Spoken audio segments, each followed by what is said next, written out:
Hello students, welcome to my Bengali study channel. Bengali study চ্যানেলের পক্ষ থেকে তোমাদের সকলকে স্বাগত। প্রিয় 2025 সালের একাদশ শ্রেণীর সেকেন্ড সেমিস্টার শিক্ষার্থী বন্ধুরা, আজকের অনলাইন ক্লাসে আমি তোমাদের জন্য বাংলা নাটক যে আগুন নাটক রয়েছে সেই আগুন নাটক থেকে মাত্র 2টি 5 মার্কের গুরুত্বপূর্ণ প্রশ্ন শেয়ার করব। এই 2টি প্রশ্ন তোমাদের আপকামিং সেকেন্ড সেমিস্টার ফাইনাল এক্সামের জন্য অত্যন্ত গুরুত্বপূর্ণ।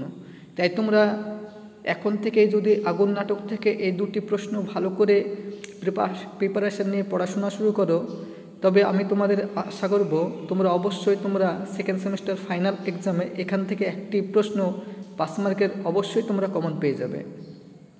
এবং তোমাদের আমি শুধুমাত্র আগুন নাটক থেকেই 5 মার্কের প্রশ্ন শেয়ার করছি না, এর আগে তোমাদের আমি গল্প থেকে এবং কবিতা থেকে যে সমস্ত 5 মার্কের প্রশ্ন তোমাদের পরীক্ষা আসবে সেগুলো আমি ইতিমধ্যেই আমার ভিডিওতে আপলোড করে দিয়েছি আমার চ্যানেলে। যদি তোমরা দেখে না থাকো তাহলে আমার চ্যানেলে গিয়ে যে প্লেলিস্ট রয়েছে সেখান থেকে তোমরা দেখে নেবে।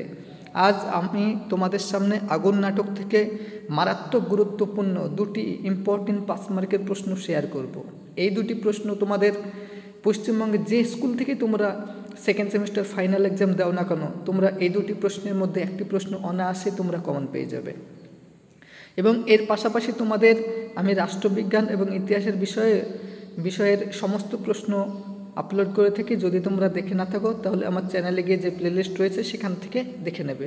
এবং যারা আর্থিকভাবে দুর্বল, যারা পিছিয়ে পড়া স্টুডেন্ট, যারা টিউশন পড়তে পারো না, সেই সমস্ত ছাত্রছাত্রীরাও যদি শুধুমাত্র আমার এই চ্যানেলটিকে ফলো রেখে শুধুমাত্র আমার এই ক্লাসগুলি করে তোমরা খাতায় টুকে ভালো করে পড়াশোনা করো বছরের প্রথম থেকেই, তবুও তোমরা অন্যের চাইতে হলো অন্তত এক ধাপ এগিয়ে থাকবে।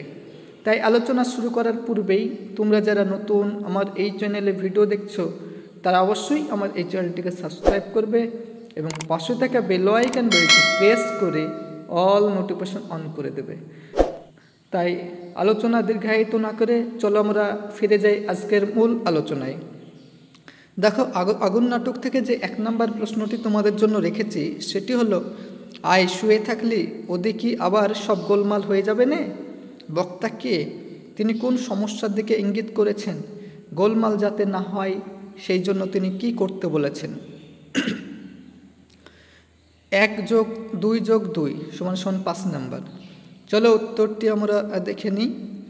তোমরা প্রথমে বক্স দিয়ে লিখবে, বিজন ভট্টাচার্যের আগুন নাটকের প্রথম দৃশ্যে উল্লেখিত মন্তব্যটির বক্তা পুরুষ চরিত্রটি। এবারে তোমরা প্যারা চেঞ্জ করে লিখবে, মন্বন্তরের দিনগুলিতে খাদ্যের সংকট মানুষের জীবনে তীব্র থেকে তীব্রতর হয়ে উঠেছিল। ফলে রেশনের দোকানে লাইন দিয়ে চাল সংগ্রহ করা ছিল সাধারণ মানুষের এক আবশ্যিক নিত্যকর্ম। এখানে পুরুষ চরিত্রটি সেই সমস্যার দিকেই ইঙ্গিত করেছে। আগের দিন মণিচাঁদ নামে এক চরিত্রকে দেরিতে যাওয়ার জন্য লাইনের একেবারে পিছনে দাঁড়াতে হয়েছিল। 12টার আগে চাল পাওয়া যায় না, তাও আবার সেই চাল নিশ্চিতভাবে পাওয়া যাবে কি না সংশয় থাকে। কুড়ুনোর মা আগের দিন চাল না পেয়ে খালি হাতে ফিরে এসেছিল। এই দৈনন্দিন সমস্যার দিকেই এখানে পুরুষ চরিত্রটি ইঙ্গিত করেছে। পুরুষ চরিত্রটি নিত্য মাকে ঘুম থেকে ওঠার জন্য ডাকতে থাকে। সেদিন তারা আজ চাল পাবে কি না তা নিয়ে তার মনে সংশয় তৈরি হয়। কলমি শাক, দাতুনের কাঠি, কলা ইত্যাদি যা কিছু সংগ্রহ করে রাখা হয়েছিল সেগুলি বিক্রি করে তারপরে লাইনে গিয়ে চাল কিনতে হবে। সেই জন্যই তাড়াতাড়ি উঠে পড়ার জন্য সে স্ত্রী এবং ছেলেকে তাড়া দিতে থাকে।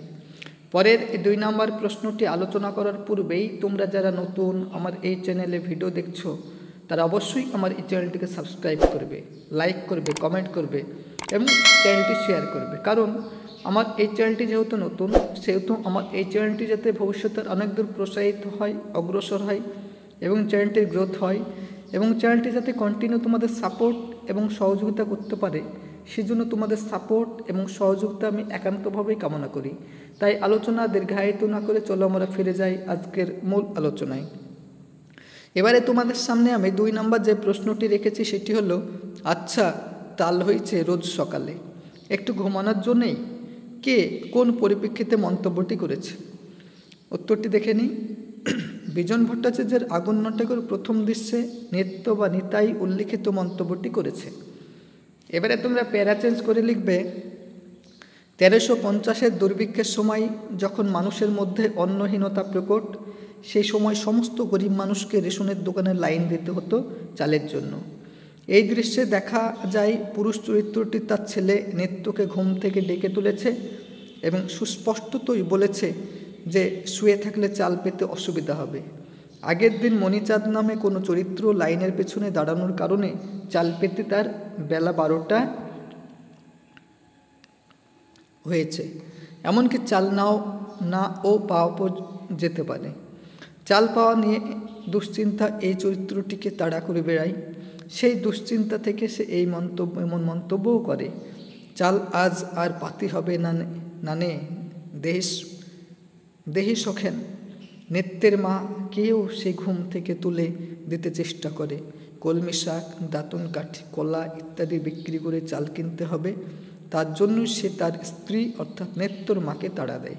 নেত্যর মা আবার নেত্যকে তাড়া দিতে থাকে এবং এই পরিপ্রেক্ষিতে নেত্য আর মোড়া ভেঙে উঠে বসে অত্যন্ত বিরক্তি প্রকাশ করে এবং বলে যে প্রতিদিন সকালে এই এক নাইনের তাল অর্থাৎ চালের জন্য লাইনে দাঁড়ানোর বিষয় চলছে, একটু ঘুমানোর জন্যেই।